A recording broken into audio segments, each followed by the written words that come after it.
Hello, OP classes के digital platform पर आप सभी का एक बार पुनः स्वागत है। आज हम लोगों को पढ़ने हैं 13 अगस्त 2020 के मोस्ट एक्सपेक्टेड करंट अफेयर्स। तो चलिए शुरू करते हैं और देखते हैं पहला प्रश्न। पहला प्रश्न है, पीएम नरेंद्र मोदी ने ग्रेट निकोबार द्वीप में कितने करोड़ रुपए की लागत से एक पोतांतरण बंदरगाह के निर्माण की योजना की घोषणा की है? तो हाल ही में पीएम नरेंद्र मोदी ने 10,000 करोड़ रुपए से ग्रेट निकोबार द्वीप में एक ट्रांसशिपमेंट बनाने की योजना की घोषणा की है। अगर बात की जाए ग्रेट निकोबार द्वीप की, तो यह अंडमान निकोबार का दक्षिणी द्वीप है तथा इसी पर भारत का दक्षिणतम बिंदु इंदिरा पॉइंट स्थित है। अंडमान निकोबार में कुल 572 द्वीप स्थित हैं तथा अंडमान निकोबार की राजधानी पोर्ट विलियर है। 1897 में अंग्रेजों ने अंडमान निकोबार में ही सेलुलर जेल का निर्माण किया था, जिसे काला पानी की सजा कहा जाता था। ग्रेट निकोबार को निकोबारी भाषा में लोअंग कहा जाता है। ग्रेट निकोबार का जो सबसे मनोरम समुद्र तट है उसको कार्बिन कॉर्प्स समुद्र तट कहते हैं तथा भारत का एकमात्र सक्रिय ज्वालामुखी बैरन ग्रेट निकोबार पर ही स्थित है। चलिए देखते हैं हमारा आज का दूसरा प्रश्न। दूसरा प्रश्न है, इनमें से किस सरकार ने अगले सत्र से खुद का शिक्षा बोर्ड बनाने की घोषणा की है?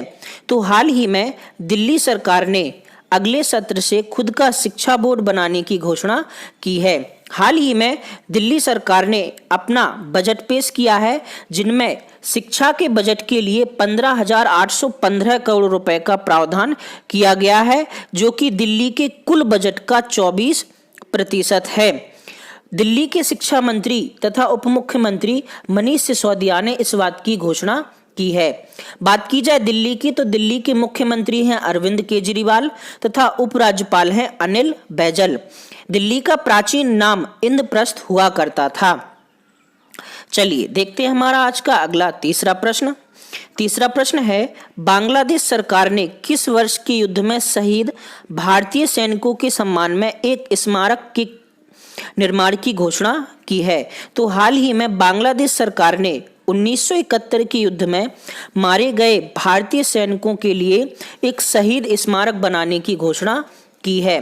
बात की जाए 1971 के युद्ध की, तो यह युद्ध भारत ने पाकिस्तान से जीता था तथा पूर्वी पाकिस्तान को पाकिस्तान से आज़ादी दिलाकर एक नए देश बांग्लादेश का गठन हुआ था। यह युद्ध 16 दिसंबर को संपूर्ण रूप से समाप्त हो गया था और भारत को इसमें जीत मिली थी। वर्ष 2021 में इस युद्ध की 50वीं वर्षगांठ मनाई जाएगी और इसी समय यह युद्ध स्मारक बनकर तैयार हो जाएगा। बात की जाए बांग्लादेश की, तो बांग्लादेश की राजधानी है ढाका तथा राष्ट्रीय गीत आमार सोनाल बांग्ला रविंद्रनाथ टैगोर ने लिखा था। बांग्लादेश की संसद है जातीय संसद। 1971 का जो युद्ध था वो भारत पाकिस्तान के बीच 3 से 16 दिसंबर के मध्य चला था तथा इसमें भारत ने विजय प्राप्त की थी। भारत की तरफ से इसमें लेफ्टिनेंट जनरल जगजीत सिंह अरोड़ा तथा पाकिस्तान की तरफ से AAK नियाजी शामिल हुए थे। यह युद्ध मात्र 13 दिन में समाप्त हो गया था, लेकिन इस युद्ध के चलते भारत में बांग्लादेश से बड़े रूप पर शरणार्थी आए थे। इसी युद्ध के दौरान ही PNC गाजी अटैक हुआ था, जो भारत के दक्षिण में स्थित विशाखापट्टनम से 1.5 मील की दूरी पर डूब गया था। PNC गाजी एक सबमरीन थी जो कि पाकिस्तान की तरफ से भारत पर हमले के लिए तैनात की गई थी। चलिए देखते हैं हमारा आज का अगला प्रश्न। अगला प्रश्न है, 12 अगस्त को विश्व भर में कौन सा दिवस मनाया जाता है? तो 12 अगस्त को विश्व भर में मनाया गया अंतर्राष्ट्रीय युवा दिवस। UN ने 17 दिसंबर 1999 को प्रत्येक वर्ष अंतर्राष्ट्रीय युवा दिवस मनाने की घोषणा की थी तथा सबसे पहले वर्ष 2000 में पहली बार 12 अगस्त को अंतर्राष्ट्रीय युवा दिवस मनाया गया था। UN ने क्या किया था, 1985 को अंतर्राष्ट्रीय युवा वर्ष घोषित किया था। वर्ष 2020 के अंतर्राष्ट्रीय युवा दिवस की थीम है youth engagement for global action, यानी वैश्विक कार्य के लिए युवाओं की भागीदारी। चलिए देखते हैं हमारा आज का अगला 5वां प्रश्न। पांचवा प्रश्न है, हाल ही में पर्यावरण मंत्रालय ने मानव हाथी के टकराव को रोकने के लिए किस नाम से पोर्टल लॉन्च किया है? तो हाल ही में पर्यावरण मंत्री प्रकाश जावड़ेकर ने मानव हाथी के बीच टकराव को रोकने के लिए सुरक्षा नाम का एक पोर्टल लॉन्च किया है। आपको बता दें कि 12 अगस्त को विश्व हाथी दिवस भी मनाया जाता है तथा 1992 में भारत ने हाथी परियोजना शुरू की थी। अगर बात की जाए हाथियों की तो विश्व में 60,000 एशियाई हाथी पाए जाते हैं, जिनका 60% अकेले भारत में है। हर साल 100 से ज़्यादा हाथी तथा 500 से ज़्यादा लोग हाथी मानव टकराव में मारे जाते हैं और इसी चीज को कम करने के लिए इन्होंने सुरक्षा नाम का एक पोर्टल लॉन्च किया है। सबसे पहले विश्व हाथी दिवस 12 अगस्त 2012 को मनाया गया था। चलिए देखते हैं हमारा आज का अगला प्रश्न।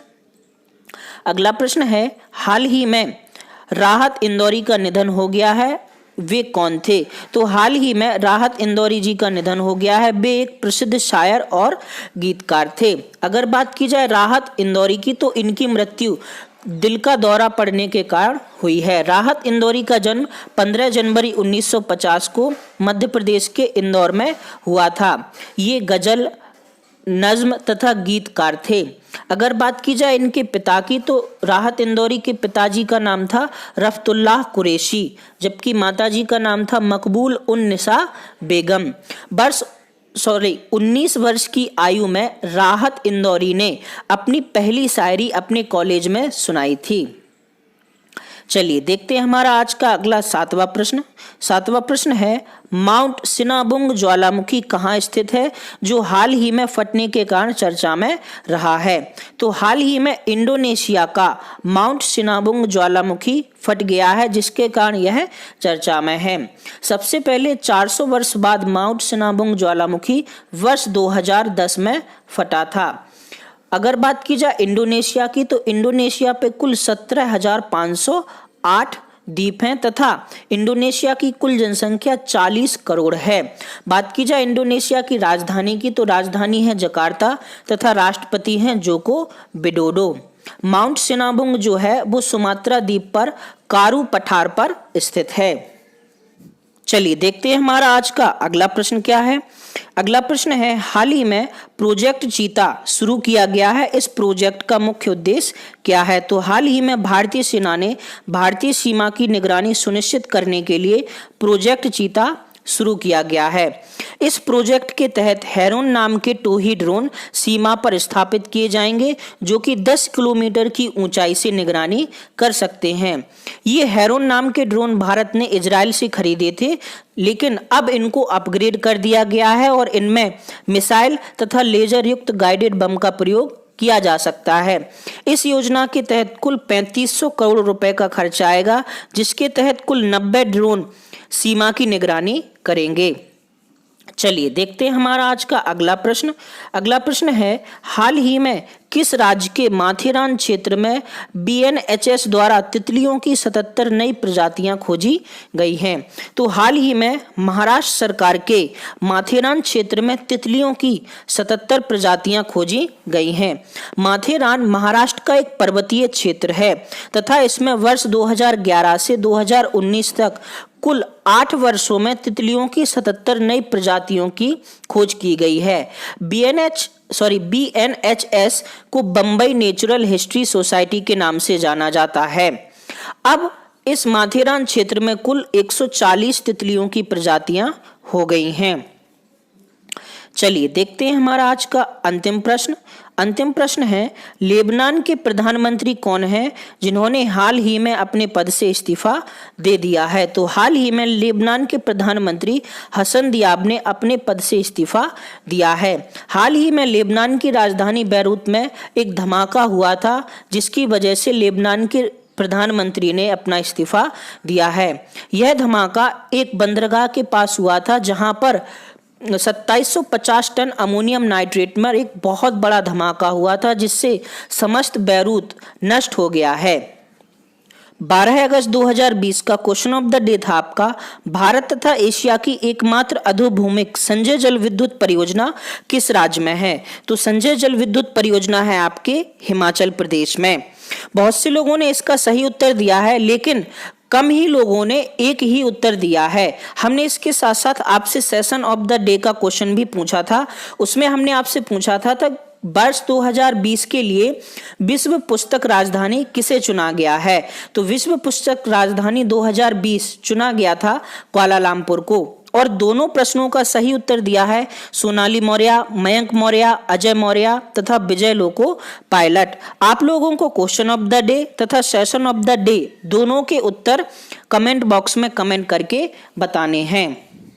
आज का हमारा क्वेश्चन ऑफ द डे है, सबसे बड़ा बीजांड पाया जाता है। आपको बताना है आम, साइकस, कटहल या लीची, इनमें से सबसे बड़ा बीजांड किस में पाया जाता है? तो ये तो था क्वेश्चन आपका क्वेश्चन ऑफ द डे का। अब आपसे क्वेश्चन आता है सेशन ऑफ द डे का। क्वेश्चन है, बांग्लादेश के लिए पाकिस्तान तथा भारत के बीच 1971 का जो युद्ध हुआ था, उसमें से भारत की तरफ से किस लेफ्टिनेंट जनरल ने भाग लिया था? अगर आपने सेशन बहुत अच्छे से देखा होगा तो इस प्रश्न का उत्तर आपको सेशन में मिल जाएगा। आप लोग पूरा सेशन देखा कीजिए ताकि आपको बहुत अच्छी जानकारी मिल सके। तो ये था आपका 13 अगस्त 2020 का सेशन ऑफ द डे। तो आज के लिए इतना ही, धन्यवाद।